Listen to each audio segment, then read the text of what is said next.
Welcome back to another episode of Hoot and Poop. So I hope you have liked the previous few videos. So in today's video, I will continue to talk a bit about Arqit. And as you all know, I actually places a lot of emphasis on having good management leading the company that I'm invested in. So what do I mean by good management now, right? Apart from them having reliable credentials, reliable backgrounds, okay, I also want to ask or rather look at whether or not these managements have skin in the game.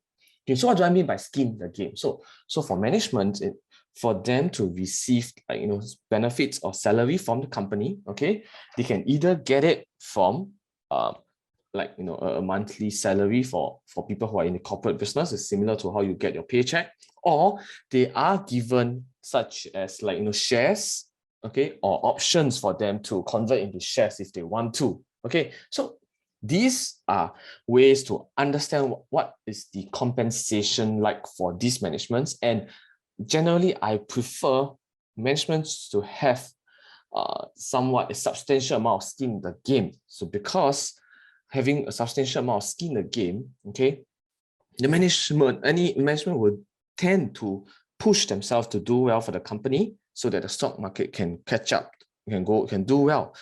Because if not, okay, then let's say the stock market plunge, then there goes their benefits. Okay, so this is something along the way. Now, for Arqit, because it is a company that is listed in UK, so it's considered as a foreign company. So in order for them to be traded on the stock exchange, they must file this thing called the Form 20F. Okay, so generally that's what it is for Form 20F. All right. So now I'm not going through every single thing. Okay, you guys can take a look at it, but I want to highlight for this video itself. I want to highlight on the portion of compensation. So if you look at item 7, which is called the major shareholders and related party transactions.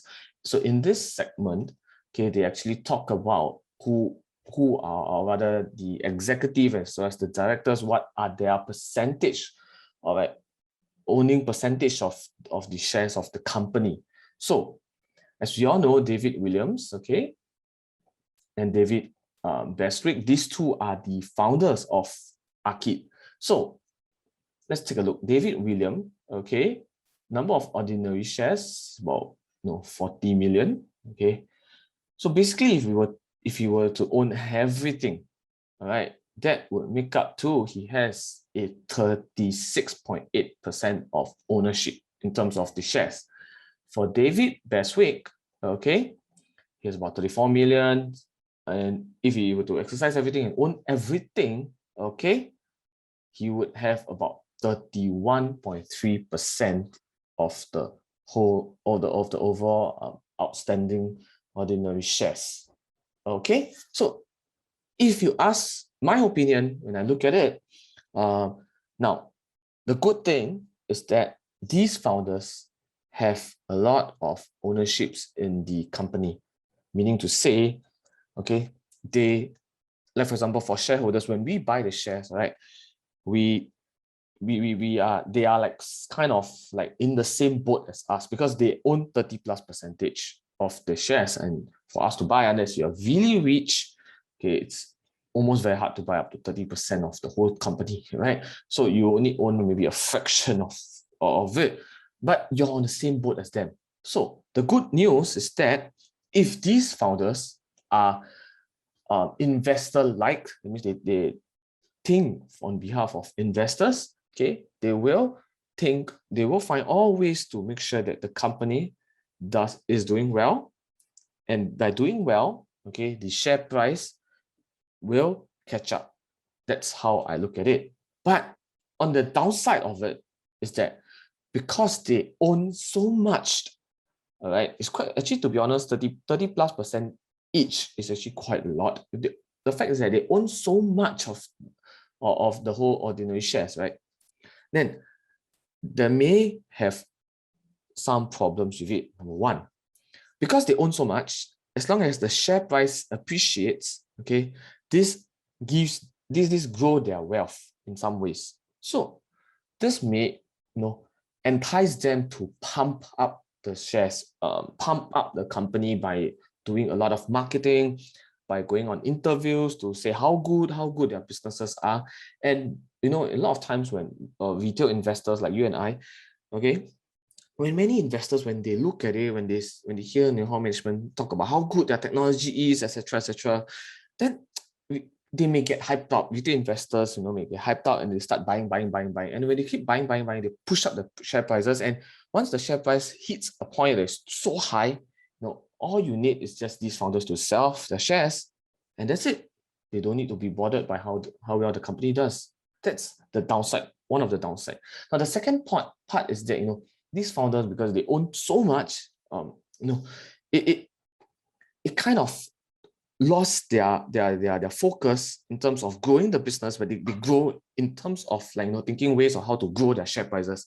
Okay, because a large part of their wealth are stuck in the are being it's 30+% is actually quite a large part of their wealth. So this actually derails them of their primary focus. So for us, when we invest, personally for me, when I look at it, right, I really want the management to prioritize do what they're good at, making the company to be the best of the best, so that when you perfect your company, okay, the share prices will follow suit. So this is something that I really, really want. So now, having a 30+% of ownership, okay, to me, there's good and bad, like which I've explained to you.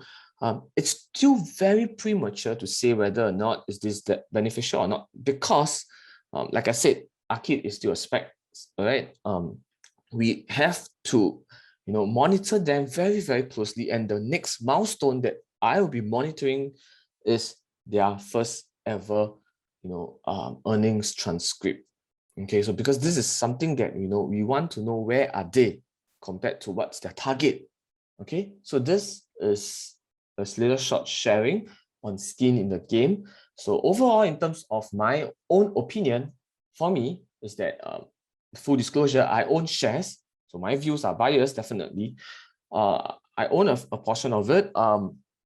It's not, huge chunk of my portfolio at this moment. Generally, when I invest, I always like to break down into different tranches. So I have already fired my first tranche. So now, how I look at it is that, okay, this tranche that I fired in is based on the technology, because I know quantum encryption is really, for now, given all the technology, it's unbreakable.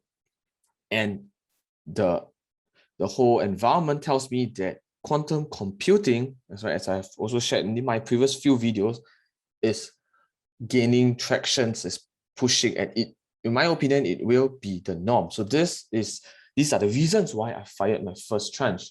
Now, whether or not will I fire more? Yes, if their earnings, all right, shows signs of them hitting their target based on what they have mentioned in their specs. Okay, and if you are not sure what is it about, you can refer to my other videos, which are all in the playlist. Okay, watch them in terms of chronological order, because if not, it'll be really confusing.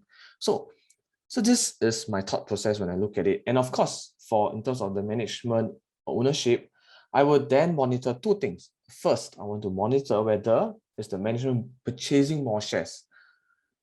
Or the second thing is that if the management is selling the shares. So these are things that I will have to look at it, and I will have to evaluate it accordingly. Okay, so I hope you like this short little video to talk about skin in the game. Okay, I'm trying my best to present to you a different kind of format compared to my video on ClearPoint Neuro as well as iFast. So the reason is because I'm really interested in this company, and I want to take you through to my research process so I hope that you guys can improve as well. Okay, now I really appreciate a like and subscribe, right, for my video channels, and do comment below if there's anything that you want me to improve upon. And also full disclosure, okay, whatever I'm sharing here are purely my views, and it's for educational purposes. It's not a recommendation to buy or sell. So please seek professional advisors for any recommendations. All right. And with that, I'll see you in my next video. Invest safe.